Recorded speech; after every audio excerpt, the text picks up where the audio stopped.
नमस्कार मित्रांनो, माझ्या चॅनलवरती तुमचे खूप खूप मनापासून स्वागत आहे. श्रावण महिना म्हणजे हा भगवान शंकर, भगवान विष्णू आणि माता लक्ष्मी यांच्या भक्तीसाठी अत्यंत पवित्र मानला जातो. आणि जेव्हा भगवान एकादशी आणि श्रावणी सोमवार एकाच दिवशी येतात तेव्हा हा दिवस भक्ती आणि उपवास आणि पूजेसाठी विशेष महत्त्वाचा मानला जातो. आजच्या या व्हिडिओमध्ये आपण जाणून घेणार आहोत की भागवत एकादशी आणि श्रावणी सोमवार एकाच दिवशी आल्यामुळे उपवास कसा करावा, सोमवारचा उपवास आणि एकादशीचा उपवास एकत्र कसा पाळावा, उपवास सोडताना काय काळजी घ्यावी, रात्री 12 वाजता भगवान विष्णूची सेवा कशी करावी, लक्ष्मी प्राप्तीसाठी कोणती भक्ती करावी, घरात सुख शांती समृद्धी टिकून राहण्यासाठी कोणते धार्मिक उपाय करावेत. तर मात्र सर्वात आधी एक महत्त्वाची गोष्ट लक्षात ठेवा की आपण उपवास सोडण्याची अचूक वेळ आणि पारणा आपल्या स्थानिक पंचांगानुसार ठरते. आरोग्याच्या दृष्टीनेही आपल्या शरीराला योग्य असेल तसाच उपवास करावा. भागवत एकादशी आणि श्रावणी सोमवार हा सुंदर योग आल्यामुळे एकादशीच्या दिवशी भगवान विष्णूची समर्पित असतो, तर श्रावणी सोमवार हा भगवान शंकराशी समर्पित असतो. हिंदू परंपरेनुसार भगवान विष्णू आणि भगवान शंकर आणि भक्ती परंपरेविरोधी नसून एकमेकांना पूरक मानली जाते. म्हणून या दिवशी भक्त मनात श्रद्धा ठेवून भगवान शंकर आणि भगवान विष्णू यांचे स्मरण करू शकतात.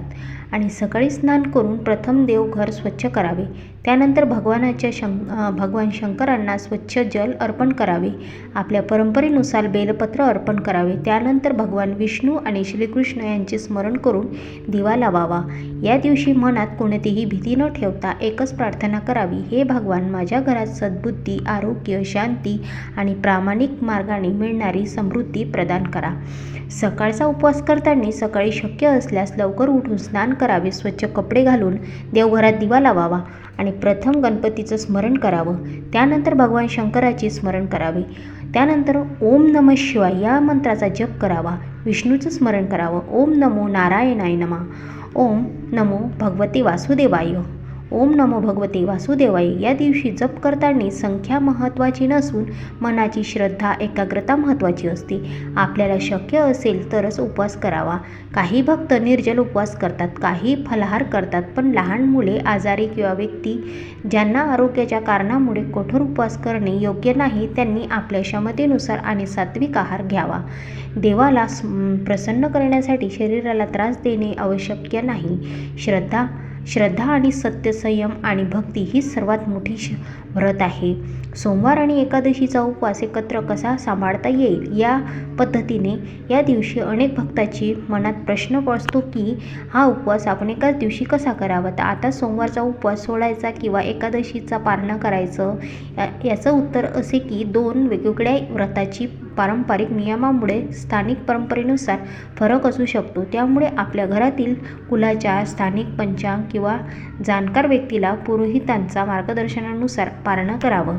सामान्यतः एकादशीला पारणा द्वादशी तिथीच्या योग्य वेळेत केला जातो, त्यामुळे केवळ घड्याळात रात्री 12 वाजले म्हणून एकादशीचा उपवास लगेच सोडावा असे आवश्यक नाही. म्हणून भक्तांनो, रात्री 12 वाजता भगवान विष्णूची विशेष सेवा करू शकता, परंतु उपवास सोडण्याची वेळ स्थानिक पंचांगानुसारच पारणा वेळेनुसार ठरावा. रात्री 12 वाजता भगवान विष्णूची सेवा कशी करावी तर आपण आता पाहूया या व्हिडिओमध्ये. सर्वात महत्त्वाचा भाग म्हणजे रात्री सेवा करण्यापूर्वी देवघर स्वच्छ करावे, शक्य असल्यास शांत वातावरण ठेवावे, भगवान विष्णू श्रीकृष्ण आणि बालाजी याचे चित्र किंवा मूर्ती स्वच्छ ठिकाणी ठेवावी, त्यानंतर दिवा लावावा. तुपाचा आपल्या परंपरेनुसार तेलाचा दिवा सुद्धा लावू शकतो. मनात श्रद्धा असली की देव नक्कीच पावतो. हे भगवान विष्णू, आजच्या या पवित्र दिवशी माझ्या घरावर कृपा ठेव, आमच्या मनातली अज्ञान भीती आणि नकारात्मकता दूर कर. त्यानंतर जल अर्पण करावे, स्वच्छ पाणी अर्पण करावं, आपल्या परंपरेनुसार तुळशीची पानं अर्पण करू शकता. त्यानंतर मंत्र जाप शांत 108 वेळा किंवा आपल्या क्षमतेनुसार जप करावा. ओम नमो नारायणाय नमः, ओम नमो भगवते वासुदेवाय नमः. जप करताना मोबाईल, राग चिंता आणि नकारात्मकता बाजूला ठेवण्याचा प्रयत्न करा. जास्तीत जास्त देवाचं नामस्मरण करा. रात्रीची विशेष लक्ष्मी प्राप्तीची सेवा भगवान विष्णू भक्ती माता लक्ष्मीच्या कृपेची स्मरण करून देते. मात्र लक्ष्मी प्राप्ती म्हणजे केवळ पैसा नव्हे, तर खरी लक्ष्मी म्हणजे घरातील शांती, आरोग्य, प्रामाणिक कमाई, कुटुंबातील प्रेम, ज्ञान, समाधान आणि योग्य संधी. म्हणून भगवान विष्णूसमोर आपण हात जोडून बसावे आणि म्हणायचं आहे, श्रीहरी, माझ्या घरातील दारिद्र्यता, वृत्ती आणि नकारात्मकता आणि कलह दूर करा. आम्हाला प्रामाणिकपणे काम करण्याची बुद्धी द्या. आमच्या घरात सदैव शांती, समाधान आणि समृद्धी नांदो. त्यानंतर माता लक्ष्मीचं स्मरण करावं. ओम श्री महालक्ष्मीभ्यो नमः हा मंत्र आपल्या क्षमतेनुसार आणि श्रद्धेनुसार म्हणावा.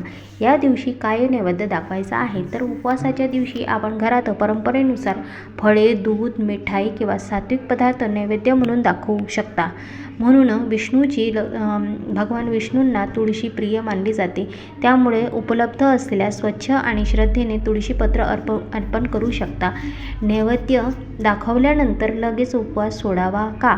तर लक्षात ठेवा मित्रांनो, की नैवेद्य दाखवणे आणि पारणं करणे हे वेगळे गोष्टी असू शकतात. कारण एकादशीचे व्रत हे असल्यास स्थानिक पंचांगानुसार दिलेले पारणे वेळेस पालन करणे योग्य मानले जातात.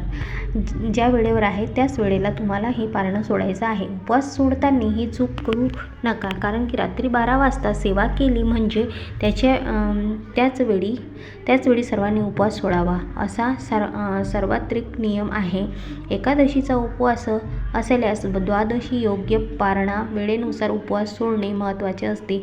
उपवास सोडताना आधी देवाचे स्मरण करावे, प्रसाद ग्रहण करावा, हलक्या सात्विक आहाराने सुरुवात करावी, अति खाणे टाळा आणि शरीराला त्रास होत असल्यास उपवासाचे आग्रह धरू नका.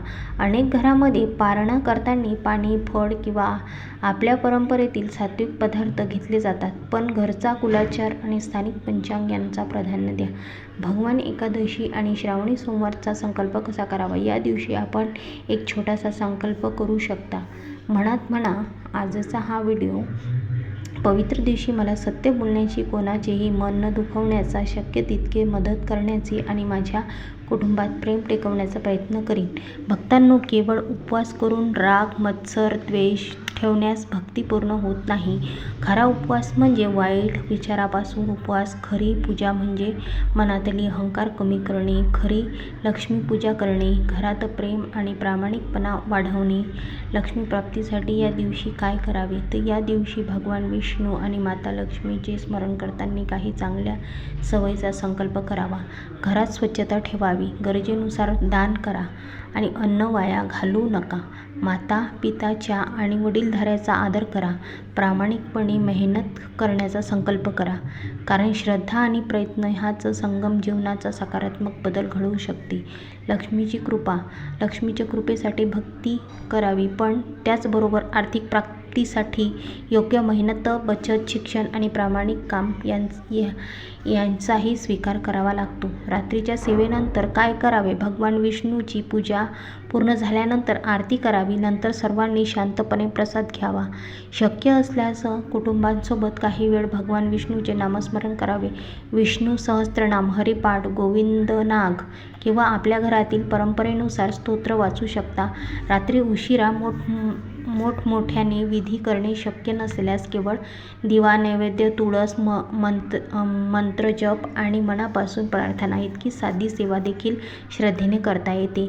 या दिवशी पवित्र भक्तांनो, एकादशी आणि सोमवार एकाच दिवशी आल्यानंतर मनात संभ्रम निर्माण होऊ शकतो, पण देवाची भक्तीची भीतीपेक्षा श्रद्धा महत्त्वाची असते. सर्व नियम पाळताना आपल्या घराची परंपरा जपा. तिथी आणि पारणे वेळेनुसार स्थानिक पंचांगानुसारच करा. आरोग्याचा त्रास होईल असा कठोर उपवास करू नका. रात्री भगवान विष्णूची सेवा करताना मंत्रजाप करा, नामस्मरण करा. भगवान शंकर आणि भगवान विष्णू यांचे स्मरण करावे. माता लक्ष्मीसमोर केवळ पैसा नव्हे, तर सद्बुद्धी, समाधान असतो. प्रामाणिक समृद्धी प्रार्थना. तर भक्तांनो, आजचा ह्या पवित्र भगवान एकादशी आणि श्रावणी सोमवारचा विशेष योगायोग मध्ये आपण उपवास श्रद्धेने करावा. रात्री भगवान विष्णूची भक्तीने उपवास करावा. सोडताना पंचांगानुसारच योग्य पारणे करावीत. भगवान विष्णू आणि माता लक्ष्मी यांची चरणी एकच प्रार्थना आहे की सर्वांच्या घरात सुख, शांती, समृद्धी, आरोग्य आणि लक्ष्मी नांदो. व्हिडिओ आवडला असेल तर लाईक, शेअर, सबस्क्राईब नक्की करा. आपल्या कुटुंबीय आणि भक्ती मंडळींना शेअर करा. अशाच या धार्मिक माहितीनुसार आपण या व्हिडिओला, चॅनलला सबस्क्राईब नक्की करा. श्री हरी विठ्ठल, जय हरी विठ्ठल, हर हर महादेव, जय माता लक्ष्मी की जय. तर व्हिडिओ आवडला असेल तर कमेंट बॉक्समध्ये श्री स्वामी समर्थ लिहायला विसरू नका. भगवान एकादशी श्रावण सोमवार एकाच दिवशी आल्यामुळे तुम्हाला योगायोग हा व्हिडिओ तयार केलेला आहे. तर तुम्ही नक्की या व्हिडिओचे जे काही मी माहिती सांगितली त्याबद्दल तुम्ही नियम पाळा. श्री स्वामी समर्थ.